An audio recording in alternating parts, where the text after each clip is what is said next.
हे विदुर जी, राजा पृथु को आशीर्वाद देकर पृथ्वी अपने स्थान को चली गई। राज्य की समस्त प्रजा सुखी हो गई। तब राजा ने ब्राह्मणों को बुलाकर अश्वमेध यज्ञ करने का संकल्प लिया। वे ब्रह्मावैवर्त में जहाँ स्वयंभू मनु रहते थे, उस स्थान पर जाकर निष्काम भावना से यज्ञ करने लगे, क्योंकि उनके मन में किसी प्रकार का लोभ न था, किसी प्रकार के लालच से प्रभावित होकर यज्ञ नहीं कर रहे थे। इसलिए उनके यज्ञ करने से दूध, दही एवं घी की नदियाँ बहने लगी। रत्न आदि समुद्र एवं खानों से बिना खुदाई किए ही प्रकट होने लगे। समस्त राज्य से दरिद्रता का नाश हो गया। हर एक मनुष्य जो उस राज्य में निवास करता था सुखी एवं संपन्न हो गया। उसके पश्चात राजा पृथु ने अपना घोड़ा छोड़ा और अपनी सेना घोड़े के पीछे लगा दी। वह श्याम वर्ण वाला घोड़ा 7 द्वीपों का चक्कर लगाकर चला आया। किसी राजा में इतनी सामर्थ्य न थी कि उसे बांध सके। एक एक कर समस्त राजाओं ने उनकी अधीनता स्वीकार कर ली। किंतु जब राजा पृथु ने 100वां यज्ञ आरंभ किया और घोड़ा छोड़ा, चंचल हृदय देवराज इंद्र ने विचार किया कि यह यज्ञ संपन्न हो जाने पर राजा पृथु मेरा इंद्रासन छीनकर स्वयं आसीन हो जाएगा।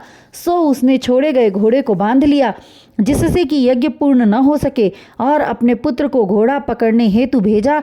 किंतु बड़े बड़े शूरवीर योद्धाओं को देखकर साहस न कर सका और खाली हाथ निराश होकर लौट आया तथा इंद्र से बोला, राजा पृथु के घोड़े को पकड़ने की सामर्थ्य मुझ में नहीं है। आप में बल है तो स्वयं जाकर घोड़े को पकड़ लावें। पुत्र के वचनों को सुनकर इंद्र ने विचार किया कि राजा पृथु अत्यंत धर्मात्मा एवं न्यायप्रिय तथा सामर्थ्यवान है। उनसे युद्ध करके जीत पाना कदाचित संभव नहीं है, इसलिए छल करना ही सर्वथा उचित होगा। और योगी का रूप धारण कर घोड़े के पास गए। राजा के सैनिकों ने एक योगी को घोड़े के पास जाता हुआ देखकर कुछ न बोले, जो इंद्र के लिए बहुत ही अच्छा था, और उन्होंने घोड़े की बाग लगाम पकड़कर आकाश मार्ग से होकर इंद्रलोक चले गए। इंद्र के कार्य को देखकर राजा के सैनिकों ने जाकर सारा वृत्तांत राजा पृथु से कह सुनाया। तब राजा ने यज्ञ में आए हुए ब्राह्मणों से कहा, हे ब्राह्मण देव, आप लोग अपनी ज्ञान दृष्टि से देखकर यह बतलाओ कि योगी का रूप धारण कर छलने का कार्य किसने किया। राजा के वचनों को सुनकर ब्राह्मणों ने दिव्य दृष्टि से देखकर मालूम किया और राजा पृथु को संबोधित करते हुए बोले, हे राजन, आपको यज्ञ करते देख देवराज इंद्र को अपने इंद्रासन के छूट जाने का भय सताने लगा। यह सुनकर राजा कहने लगे, मुझे इंद्रासन प्राप्त करने का लोभ नहीं है, किंतु देवराज ने मेरे यज्ञ को पूर्ण होने से रोकने का प्रयास किया है, इसलिए घोड़े को वापस लाना अति आवश्यक है। और उन्होंने अपने पुत्र विजिताश्व को घोड़ा वापस लाने की आज्ञा दी तथा साथ में अत्रि ऋषि को भेजा।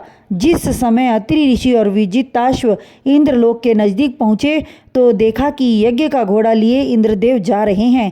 इंद्र की करनी देखकर विजिताश्व को अत्यधिक क्रोध हुआ और उसने अपने धनुष पर सरवंत नामक बाण चढ़ाकर जो ही प्रत्यंचा डोरी खींची, उसी समय घोड़े को छोड़कर उसके डर से इंद्रदेव अंतर्ध्यान हो गए। तब विजिताश्व घोड़े को राजा पृथु के पास लाकर बोला, हे पिता महाराज, मुझे देखते ही घोड़े को छोड़कर इंद्र पलायन भाग जाना कर गया। उधर घोड़ा छीन जाने से इंद्र अत्यंत लज्जित हुए। तब अपनी माया फैलाकर अंधेरे को उत्पन्न किया और राजा पृथु के 100वें यज्ञ को पूर्ण न होने के उद्देश्य से अनेकों बार घोड़े को चुरा कर ले गया और हर एक बार विजिताश्व उसके हाथ से घोड़े को छीनकर वापस ले आया। किंतु इस पर भी इंद्र न माना। तब क्रोधित होकर स्वयं राजा पृथु ने धनुष बाण उठा लिया और इंद्र का संहार करने हेतु तत्पर हुए।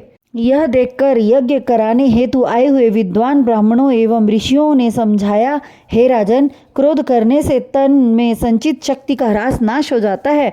तुमने 100 यज्ञ पूर्ण करने का संकल्प लिया था, वैसे भी तुम्हारे हाथ से इंद्र की मृत्यु नहीं लिखी है।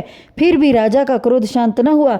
तब ऋषिगण पुनः बोले, यदि आप को इंद्रासन प्राप्त करने की अभिलाषा है तो उसे इंद्रपुरी से निकाल दो और इंद्रासन का सुख भोगो। तब राजा पृथु ने कहा, हे ऋषिगण, हमें इंद्रासन पाने की चाह नहीं है, किंतु इंद्र के बार बार छल करने से मेरा मन खिन्न हो गया, इसलिए मैं उसे दंड देना चाहता हूँ।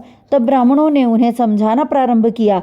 उसी समय देवर्षि नारद और ब्रह्मा जी भी आ गए और बोले, हे राजा पृथु, आप धर्मात्मा एवं न्याय के पुजारी भी हैं। यदि आप 100वां यज्ञ नहीं भी करोगे तो भी श्री नारायण का दर्शन आपको प्राप्त होगा और मुक्ति पद पाओगे। इसलिए मेरा कहा मानकर यज्ञ की पूर्णाहुति कर दो। उनके वचन सुनकर राजा पृथु ने उनकी आज्ञा मानकर यज्ञ की पूर्णाहुति कर दी। उसके बाद स्वयं ब्रह्मा जी वहां से प्रस्थान कर श्री हरि नारायण के पास पहुंचे और कहने लगे, हे प्रभो, आप तो अंतर्यामी हैं, भक्तों के स्वामी। आप यह भी जानते हैं कि इंद्र की इच्छा के विपरीत कोई यज्ञ नहीं कर सकता और इस तरह महाराज पृथु का संकल्प झूठा सिद्ध हो जाएगा। आगे आपकी इच्छा प्रभो।